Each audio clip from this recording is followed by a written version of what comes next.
नमस्कार, आप देख रहे हैं द न्यूज 15 और आपके साथ मैं हूं देवाशीष कुमार। हरियाणा के अंबाला में दिल दहला देने वाला एक मामला सामने आया है। एक ही साथ एक ही परिवार के 6 लोगों की मौत हो गई है। इसमें 2 बच्ची भी शामिल है। एक बच्ची का आज जन्मदिन भी था। जन्मदिन की सभी तैयारियां घर पर पूरी हो चुकी थी। अंबाला शहर के बलाना में एक ही परिवार के 5 सदस्यों को जहरीला पदार्थ दिया गया है, जिसके बाद परिवार के एक ही सदस्य ने फंदे पर लटककर आत्महत्या कर ली। मृतकों में 65 वर्षीय संगत सिंह, उसकी पत्नी महेंद्र कौर, उम्र 62 साल, संगत सिंह का बेटा सुखविंदर सिंह, जिसकी उम्र 32 साल थी, सुखविंदर सिंह की पत्नी प्रमिला, जिसकी उम्र 28 साल, और उसकी 2 लड़कियां करीब 6 साल और दूसरी की 8 साल बताई जा रही है। सुखविंदर यमुनानगर में इन्फो टोक्यो कंपनी में ब्रांच मैनेजर के पद पर कार्यरत था। फंदे पर लटकने से पहले सुखविंदर ने एक सुसाइड नोट भी लिखा, जिसमें उसने अपनी कंपनी के मालिक को मौत का जिम्मेदार ठहराया है। सुखविंदर सिंह यमुनानगर जिले में एक 2 पहिया वाहन की कंपनी में काम करता था। एक ही परिवार के 6 लोगों की मौत होने की जानकारी पर अंबाला शहर की सदर थाना पुलिस मौके पर पहुंच चुकी थी। सुबह करीब 6 बजे पड़ोसी जसविंदर ने सुखविंदर से खुरपा मांगा था, जिसमें सुखविंदर चाचा और चाची के बारे में पूछा गया। सुखविंदर ने दिलबाग को बताया कि दोनों नतनी को छोड़ने के लिए वो एयरपोर्ट गए हैं, जिसके बाद खिड़की से खुरपा दे दिया गया और बंद कर वह अंदर चला गया। इसके बाद 7 बजे मौत के बारे में सूचना मिली। पड़ोसी दिलबाग ने बताया कि सुखविंदर की बेटी नीतू का आज जन्मदिन था।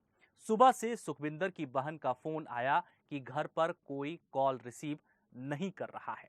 जी हां, दिलबाग ने जब दरवाजा खटखटाया तो कोई बाहर नहीं निकला, जिसके बाद छत से देखा गया तो सुखविंदर का शव फंदे से लटका हुआ मिला और बेटियों के शव कमरे में बिस्तर पर पड़े थे। उसे पुलिस को इस पूरे मामले की सूचना दी गई। हम आपको बता दें कि सुखविंदर के परिवार की मौत की सूचना पर पूरे गांव में हड़कंप मच गया। ग्रामीणों का कहना है कि परिवार काफी सीधा साधा था। पिता संगत सिंह 20 साल से नरबंदर थे। परिवार वालों की ईमानदारी की कस्में खाई जाती थी।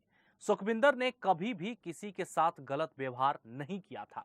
वहीं ग्रामीणों ने घर के अंदर जब वो पहुंचे तो चारों तरफ मासूम पसरा हुआ था। ग्रामीणों ने हाथ खोलकर सुखविंदर की बच्चियों के शव को उठाकर बाहर लाया। हर किसी की आंखें पूरी तरह से नम थी। आपको हम बता दें कि गांव वाले सुखविंदर के घर पर पहुंच चुके थे। हर तरफ चीख पुकार मच चुकी थी। गांव की महिलाओं का कहना था कि परिवार काफी सीधा था। नंबरदार होने के बावजूद साधारण से मकान में रहते थे। गांव वाले हर मामले के निपटारे के लिए इनके पास ही आया करते थे। किसी को विश्वास नहीं हो रहा था कि सुखविंदर ऐसा कर सकता है। परिवार में अब कोई नहीं रहा। रोते हुए बस महिला ही चीख रही थी कि बस एक बार उठ जाओ। यानी कि इस घटना का जिक्र मैं इसलिए आपके सामने कर रहा हूं क्योंकि आपको दिल्ली का बुरारी कांड याद होगा, जिसमें एक ही परिवार के कई लोग एक साथ फंदे पर झूल गए। ये घटना अब पूरी तरह से आम होती जा रही है।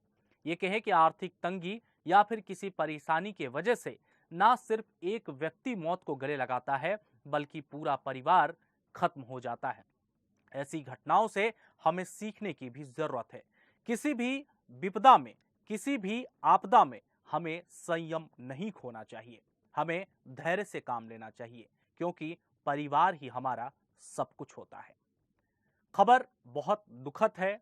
इसकी निंदा, इसकी चिंता हम भी करते हैं।